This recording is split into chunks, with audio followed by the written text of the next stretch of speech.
नमस्कार साथियों, आज हम बर्बरीक प्रसंग के बारे में बात करेंगे कि कैसे बर्बरीक बाबा खाटू श्याम बने।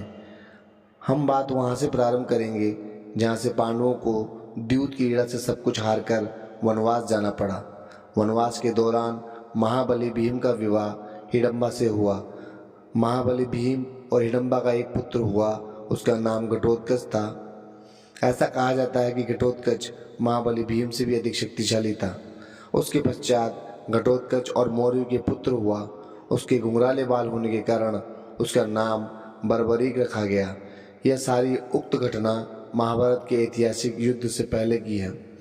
ऐसा माना जाता है कि बर्बरीक घटोत्कच से अधिक शक्तिशाली था। बर्बरीक के गुरु विजय सिद्धसेन ने उन्हें माँ आदिशक्ति की उपासना करने और शक्ति अर्जित करने को कहा। बर्बरीक ने देवी की उपासना की और अजय शक्ति रूपी 3 बाण प्राप्त किए। ये तीनों बाण अजय हैं और कभी भी पराजित नहीं हो सकते। ये बाण ऐसे थे जिससे बर्बरीक अपने एक ही बाण से पूरे महाभारत के युद्ध को कुछ क्षणों में ही समाप्त कर सकते थे। जब बर्बरीक ये तीनों अजय बाणों को लेकर माता मौर्वी के पास गए तो मौर्वी को पता था कि कौरवों की विशाल सेना के सामने पांडवों की सेना काफ़ी छोटी थी और वो जानती थी कि पांडव जल्द ही हार जाएंगे। इसलिए माता मौर्वी ने बर्बरीक को केवल हारने वाले पक्ष की ओर से युद्ध करने को कहा। माता मौर्वी का आदेश पाकर बर्बरीक अपने नीले घोड़े पर सवार होकर महाभारत के युद्ध में भाग लेने चले गए और उसने पांडवों और श्री कृष्ण से कहा कि वह भी महाभारत के युद्ध लड़ेंगे। यह सुनकर पांडव हर्षित हुए। तत्पश्चात बर्बरीक ने अपनी माता मौर्वी को दिए गए वचन के बारे में बताया कि मैं हारने वाले पक्ष का सहारा बनूंगा। जो पक्ष युद्ध के मध्य में हारने लगेगा तो मैं उसी समय हारने वाले के साथ हो जाऊंगा। इस विचित्र स्थिति को जानकर भगवान श्री कृष्ण और पांडव चिंतित हो गए।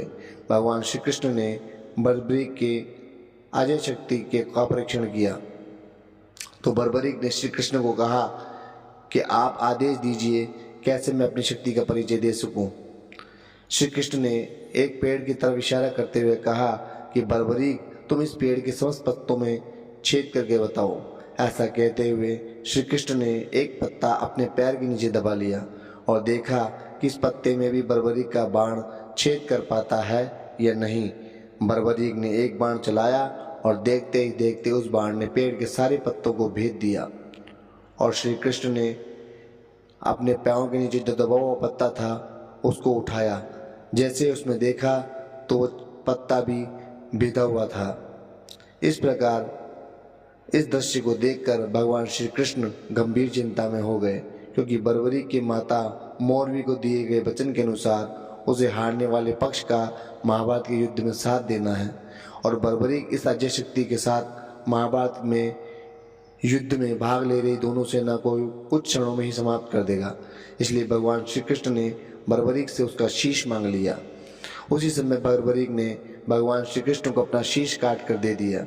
भगवान श्री कृष्ण इस बात से बहुत प्रसन्न हुए और उन्होंने बर्बरीक के शीश को अमृत से सींचा, अपनी 16 कलाएं बर्बरीक को दे दी और अपना नाम श्याम बर्बरीक को दिया और कहा कि तुम कलयुग में मेरे नाम से जाने जाओगे और हारने वाले व्यक्ति का सहारा बनोगे। आज वही बर्बरीक खाटू श्याम जी के नाम से कलयुग में पूजे जा रहे हैं। आपको ये वीडियो कंटेंट पसंद आया तो कृपया चैनल को लाइक एंड सब्सक्राइब करें। धन्यवाद।